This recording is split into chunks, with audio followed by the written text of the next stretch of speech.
motivo de solicitarle unos minutos de su valioso tiempo es porque usted tiene un amplio recorrido como abogado en el área litigante y considero muy valioso que me pueda transmitir sus vivencias y aprendizajes en lo que respecta a la conducta ética esperable para un correcto ejercicio de nuestra profesión.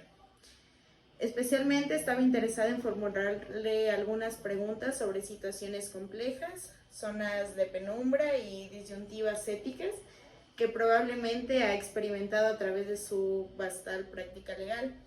Casos donde se genera fricción entre los intereses del cliente que defendemos, los aspectos puramente legales de las normas existentes, las aspiraciones personales de alcanzar fallos justos y también los valores éticos individuales que cada abogado sostiene.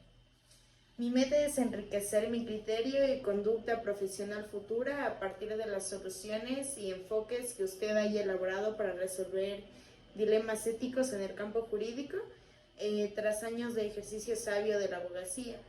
Valoro y agradeceré profundamente cualquier caso, anécdota o reflexión que me pueda brindar sobre este fundamental tema. Es así que comenzaremos con la entrevista. En primer lugar, sé que ha asumido casos polémicos. ¿Cómo hace para defender a esos clientes con objetividad y sin que sus posibles prejuicios interfieran? Muchas gracias primeramente, Fabiana, por este pequeño espacio en el cual yo te puedo comentar acerca de mis vivencias, en este caso en el libre ejercicio. Ya llevo a cumplir 5 años en el libre ejercicio, soy abogada en el libre ejercicio de la profesión, tengo 28 años y pues la verdad desde que me gradué me dediqué a la oficina y al libre ejercicio. Entonces, bueno, normalmente cuando uno sale como abogado recién graduado, uno suele pensar que va a tener procesos un poco menos complicados, pero no es así. Cuando uno ya sale a ser abogado, el libre ejercicio te cae todo. O sea, desde un pequeño trámite municipal hasta un juicio penal con tribunal y salas de apelación. O sea, el derecho de por sí es complicado, es complejo, uno tiene que ser valiente. Respecto de esa pregunta, yo me especializo en sí en temas administrativos, constitucionales y de cobranzas, pero a lo largo de mi carrera he tenido que defender causas penales, yo considero significativas. Te comento un caso muy personal respecto de ese tema, sin que tope mis perjuicios, mis principios, ¿ya? Fue un temita de drogas, ¿ya? En aquel tiempo, hace más o menos unos 3 años atrás, cogí un proceso, un allanamiento, un detenido, y ese detenido pues decidió contactarse conmigo por intermedio de conocidos. Bueno, de haber revisado todo el proceso, bueno, ahí es cuando uno se topa con la realidad procesal. Una cosa es lo que le dice el cliente, le dice, yo no tenía tanto, yo no aportaba tanto. Lo que se sanciona en especial en ese tipo penal es el tráfico.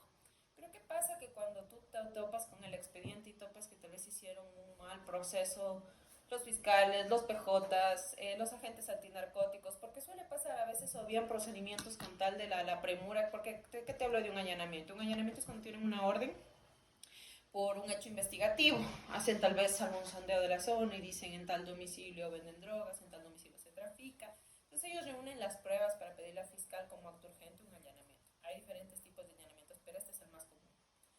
Entonces lo que hacen es allanar y supuestamente como que te encuentran con todo, con tus evidencias y se van llevando. Pero ¿qué pasa cuando te hacen allanamiento, te encuentran sustancias, pero eso no, el parte policial no es prueba? No sé si has escuchado y te comento, el parte policial es referencial, ¿sí? Entonces, para uno ir a ese tipo de procesos, los fiscales lo que suelen pedir son medidas cautelares que se presenten una vez a la semana, califican a flagrancia, formulan cargos que se presenten una vez a la semana, o a su vez prisión preventiva.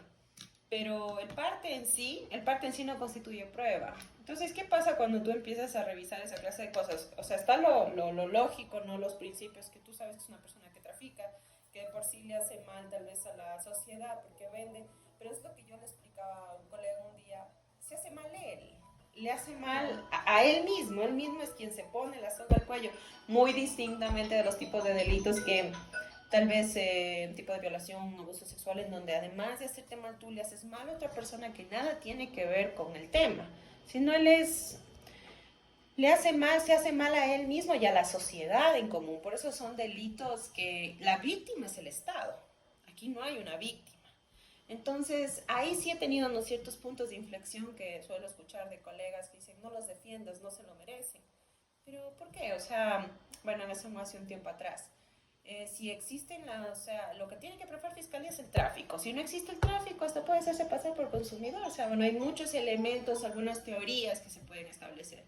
Entonces ahí sí se me ha topado, ¿no? Porque mucha gente dice, no los defiendas, y más ahora, ¿no? Que estamos como estamos, es por esto, por el estado, estamos en un estado de excepción, es por el tráfico. Entonces, y más ahora, exacto, más ahora que dicen, como los jueces los perdonaban antes, les daban medidas y existen abogados como tú, que se los defienden, por eso están fuera, por eso hacen las cosas así. Entonces eso sí me ha topado, me ha trastocado bastante los principios con respecto de ese tipo de temas penales. Claro, pero al fin y al cabo son personas que igual necesitan ser defendidas por alguna persona. Claro, más que nada necesitan un poco, bueno, hay personas que no les importa caer y dicen, no, pago cana, no pago mi abogado. Pero son personas que ya saben, están en el mundo, como quien diría, en la movida y saben que inclusive hay agentes policiales y ahora es de conocimiento público que son súper vendidos, están en bandas. Entonces el tema va más allá de lo que uno quisiera decir, me trastoca mi criterio o mi principio. Bueno, seguidamente con la siguiente pregunta es que seguramente tú, María José, te has topado con casos en donde debes aplicar la legislación al pie de la letra y esto derivaría en algún fallo técnicamente legal. Pero de alguna forma tú consideras profundamente que, o sea, en ese momento tú lo consideras injusto el hacer esto, ¿no? ¿Podrías tal vez relatarnos alguna experiencia de este tipo y cómo resolviste este conflicto ético entre la norma legal y tu sentido de justicia? Claro, a ver, esa es una muy buena pregunta. Bueno, cabe recalcar que yo he estado de ambas partes, he estado de las víctimas y de los actores, ¿ya? Siempre he estado de ambas partes. En lo personal hubo un proceso de cobranza, que uno diría, de cobranza, ¿cómo es que puede trastocar? Bueno, te comento. Yo cobro una cartera de una empresa X aquí en Loja. Esa empresa X maneja pagarés, letras de cambio, cheques, bastante dinero en realidad. Y normalmente cuando me piden que judicialice un proceso es porque los clientes ya les quedaron mal, ya no les dejaron de pagar, ya no pagaron, entonces dicen abogado ejecute. Ya. Entonces yo antes de ejecutar, porque en realidad procesos de cobranza son engorrosos, yo reviso si tienen bienes, tanto muebles como inmuebles, y elaboro un informe de factibilidad y una vez que lo elaboro les digo, ¿saben qué? ¿Es factible cobrarles o no? En este caso muy personal hablábamos de una cantidad bastante elevada. Pero resulta que había esta situación. En las facturas había un valor que era menor al que se pretendía cobrar. Por decirte, en las facturas de lo que ellos realmente sacaron, habían unos $10,000. Y la letra que habían firmado por ese crédito en esa empresa era como de $50,000. Pero lo que realmente ellos debían era 10,000. Claro. Era 10,000. Claro. Pero se firmó esa letra de 50 como puedo decirlo así, como una garantía, ¿ya? Pero no era garantía, era puño y letra, no era garante. Era un título ejecutivo por donde lo veas. Entonces me hacen la consulta a mí y me dicen, doctora, ¿qué podemos hacer? Obviamente yo lo más factible que dije fue, desmandemos las facturas, porque es el valor que se debe, porque del valor que deben al valor que está firmado en la letra es inmenso. Entonces los jefes de esa empresa dijeron que no, que como escarmiento a esa persona por no pagar, se le demande una letra de $50,000. Entonces ahí sí te tocó bastante mi moral, bastante mi ética, porque yo sabía muy bien que ese título ejecutivo así se defienda con un buen abogado, era muy difícil desvirtuarlo.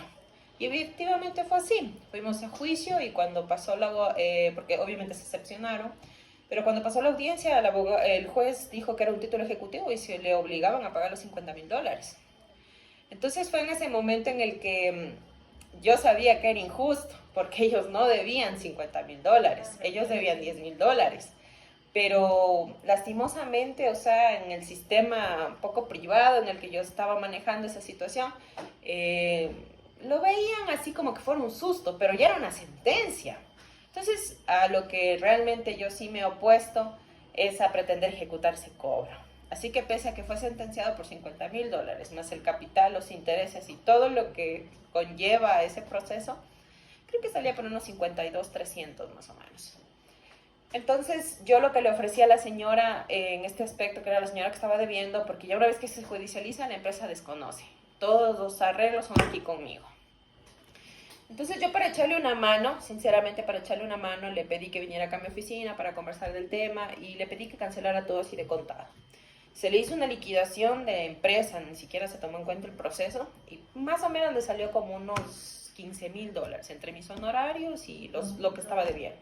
Entonces yo le dije que haga la cancelación de eso, pero así, un solo pago y yo, o sea, le podía hacer el levantamiento de los 50,000.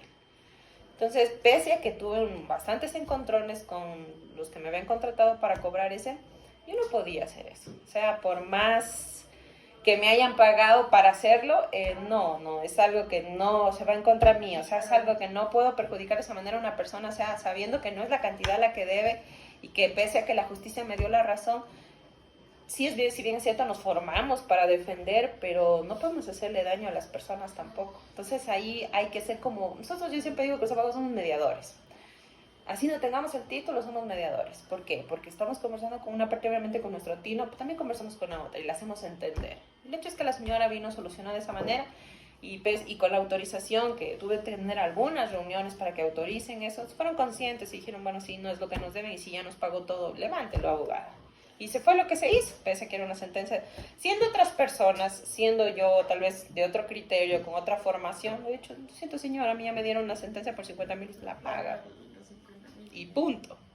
Eso en ese tema, la verdad, en esa pregunta de ese caso que me ha tocado, que yo sabía que era injusto, pero de una u otra forma se trató de ayudar. A combatir esa resolución. Bueno, ya que el sistema legal tiene tantos grises y vacíos, imagino que ha enfrentado dilemas entre sacar ventaja de argucias legales para ayudar a su cliente, aunque eso implique tocar un poco la rectitud esperada por el juez. De forma genérica, ¿podrías contarnos al respecto con algún caso emblemático que hayas pasado? O sea, las argucias están en la ley, o sea, no hay más. Por ejemplo, el Código Penal el Código Orgánico Integral Penal te da la sanción y te da las salvedades. O sea, te dice, por tal delito puedes acogerte a la suspensión condicional de la pena. Por tal delito puedes acogerte a un procedimiento abreviado. Obviamente, la suspensión condicional de la pena es no pagar la pena en cárcel. El procedimiento abreviado es pagarla en cárcel, pero disminuida, ¿ya? Entonces, esas cosas te da el mismo código. Un caso que yo he tenido tal vez así, tal vez creo que fue también por un tráfico de drogas, fue una señora que ya tenía 65 años y ella obviamente también la allanaron, tuvo problemas, ella ya tiene sus 65, casi 70 años de edad. Entonces, cuando fuimos a la audiencia, como era reincidente, ella ha pasado toda su vida en esa situación, pero el juez decidió aceptar mi solicitud de suspensión condicional de la pena, que era algo bastante improbable por lo que ella ya tenía antecedentes, ya se dedicaba a eso, y que es una suspensión condicional de la pena, pues como que ya la cumplió, se suspende la pena en cárcel. Entonces ella tiene que firmar mes a mes en fiscalía. Pero estamos hablando de una señora que va a tener 70, ya creo que tiene 70 años. Entonces imagínate. Obviamente le hice ver todo eso al juez. Y las argucias ahí se podrían decir que se pide certificados de que tiene esta edad, de que inclusive tenía a ver a la señora un indicios de psicopatías, un poco esquizofrénica. Sí, obviamente no manejo esa teoría, pero era más para darle a conocer al juez que ella tiene problemas y por eso tiene esa situación. Y el juez realmente le concedió y en realidad eso no fue a mayores. Pero así pasa, a veces hay casos y casos. Todo un poco ahí.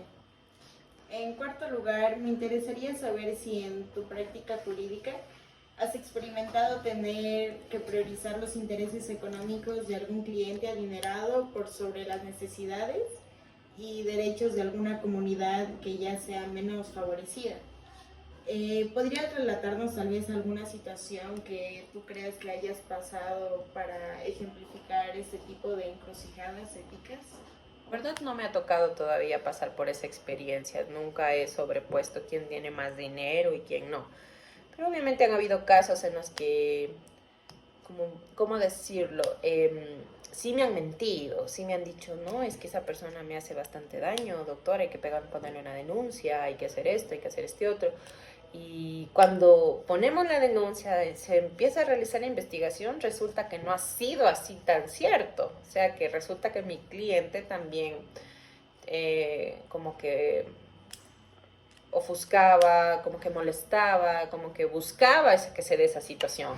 Entonces, muchas de las veces eso, por ejemplo, eso es súper importante. Yo siempre les digo a mis clientes, no miénteme a mí o dime la verdad para yo mentirla por ti, pero dime totalmente toda la verdad para poder ver qué hacemos. O sea, es que esto es un trabajo, si te contratan es como cualquier otro. Tú tienes que responder por los intereses.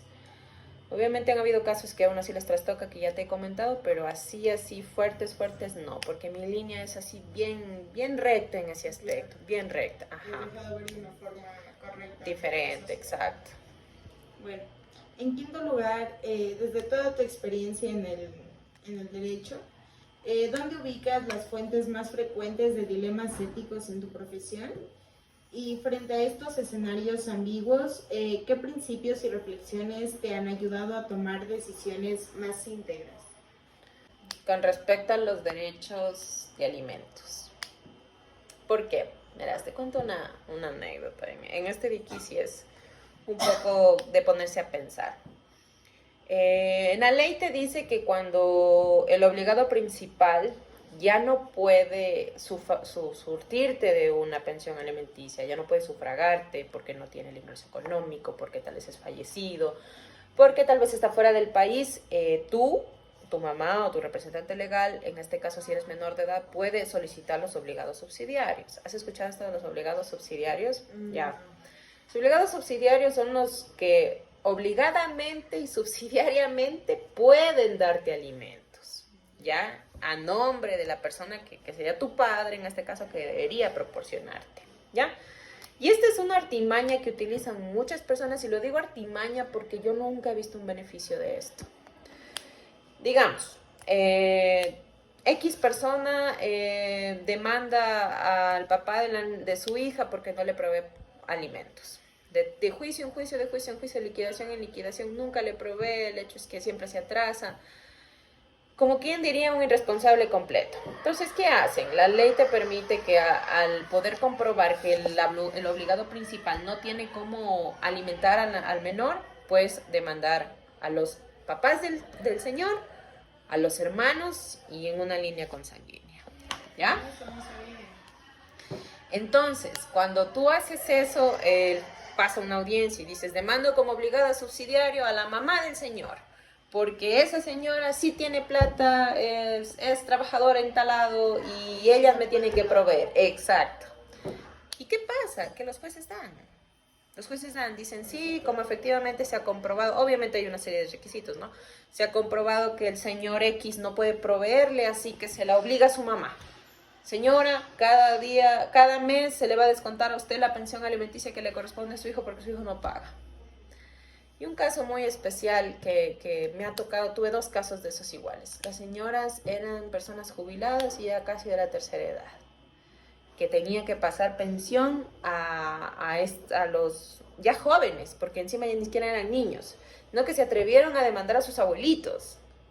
Entonces, o sea, me pongo a pensar, y por ejemplo, te pongo un caso especial que tuve, falleció el señor, ¿ya? Y obviamente yo justifiqué que ha fallecido el señor y que por ende también la obligación que tiene la subsidiaria debería desaparecer. Pero el juez consideró que no, que como la menor, la señorita, porque ya no es menor, está estudiando modalidad a distancia en la universidad, tiene que seguírsele pagando.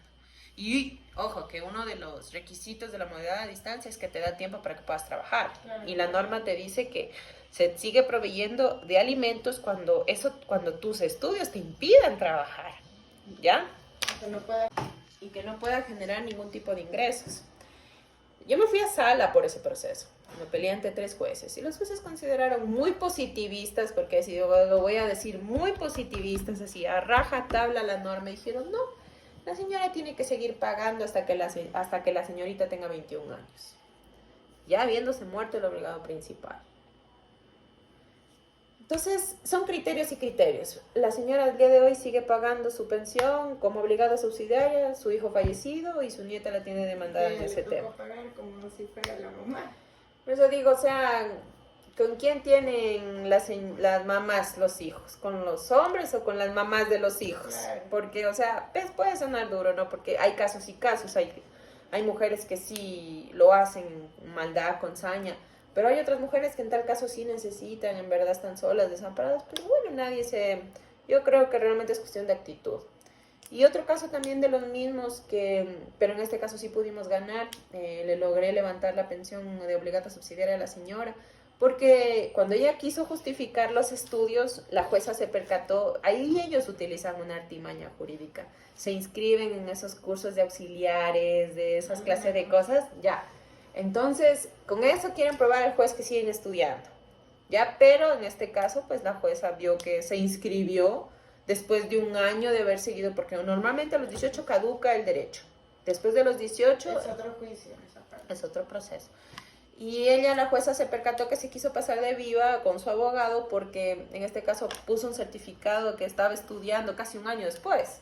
Se supone que después de que dejan los estudios del colegio, tienen un tiempo para ingresar a la universidad. Claro. Esa es la continuidad del estudio. Ya, eso es, la Corte Nacional lo ha dicho. La continuidad del estudio no interrumpe el derecho.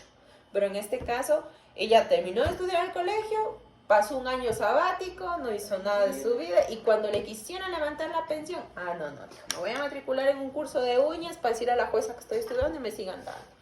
Pero la jueza vio eso y nos dio la razón y le extinguió a una señora. Mira, la señora ya se iba a jubilar, ya la mamá o sea, son casos, créeme, que a mí me trastocan porque un poco me molesta esa situación de que son personas jóvenes que tal vez pueden salir adelante, o sea, sin necesidad de un juicio, o sea, que les cuesta acercarse de una manera tranquila, decir, abuelita, apóyeme, o sea, yo creo que nadie va a decir no, o sea, no, o sea, ¿por qué necesariamente obligar a un tercero a darte alimentos? Eso es obligar a querer, desde mi punto de vista.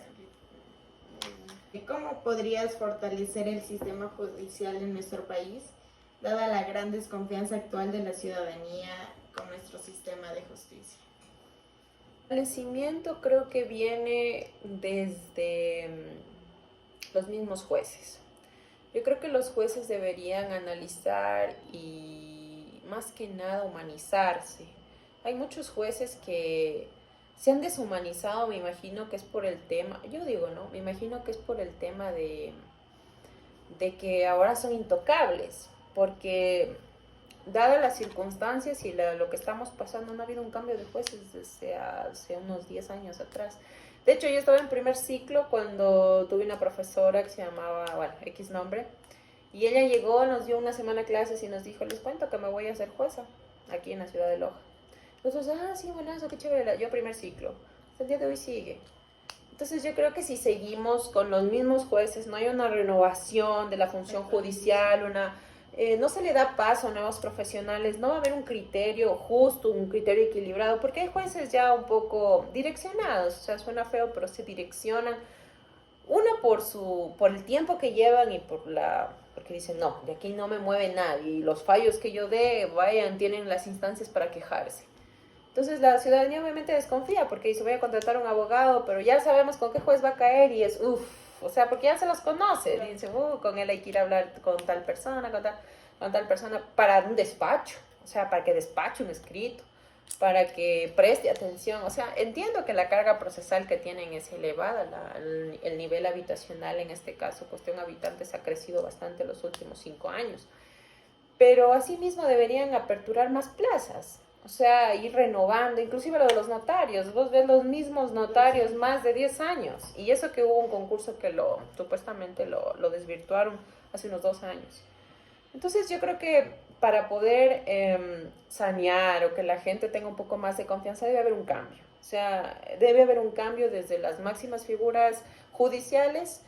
Por ejemplo, mira, si se siguen cayendo los concursos desde jueces nacionales, o sea, ¿cómo queremos, como que decir, hay mejores accesos, mejores circunstancias? Obviamente los procesos son los mismos porque nos manejamos por un código, pero para que haya un verdadero cambio se tiene que sanear todo eso.